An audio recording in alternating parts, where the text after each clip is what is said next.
திருச்சி மாவட்டம் மணப்பாறையில் 2 வயது சிறுவன் சாய் தர்ஷன் கடத்தப்பட்ட சம்பவத்தில் தொடர்புடைய நபர் பெங்களூருவில் பதுங்கியிருப்பதாக கிடைத்த தகவலை தொடர்ந்து தனிப்படை போலீசார் பெங்களூரு விரைந்துள்ளனர். இதுகுறித்து நமது மணப்பாறை செய்தியாளர் ராஜசேகரிடம் கூடுதல் தகவலை தொலைபேசி வாயிலாக கேட்கலாம்.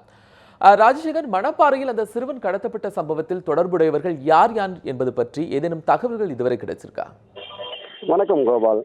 கடந்த ஞாயிற்றுக்கிழமை காலை 8:30 மணி அளவில் மணப்பாறை அத்திக்குளம் பகுதியில் வீட்டு வாசலில் விளையாடி கொண்டிருந்த சாய் தர்ஷன் என்ற 2.5 வயது குழந்தை கடத்தப்பட்டுள்ளான் மர்ம நபரால். இருசக்கர வாகனத்தில் வந்த அந்த மர்ம நபர் குழந்தையை தூக்கி கொண்டு திண்டுக்கல் பக்கம் சென்றதாக முதலில் தகவல் வந்தது. அதைத் தொடர்ந்து காவல்துறையினர் திண்டுக்கல் சாரகத்தை நோக்கி விரைந்து சென்றனர். ஆனால் அங்கு மர்ம நபரை பிடிக்க முடியவில்லை. அடுத்த கட்டமாக குளுத்தலை பகுதியாக வாகனங்கள் சென்றதாக சிசிடிவி பதிவுகள் கிடைக்கப்பட்டன. அதனைத் தொடர்ந்து 4 தனிப்படைகள் அமைக்கப்பட்டன.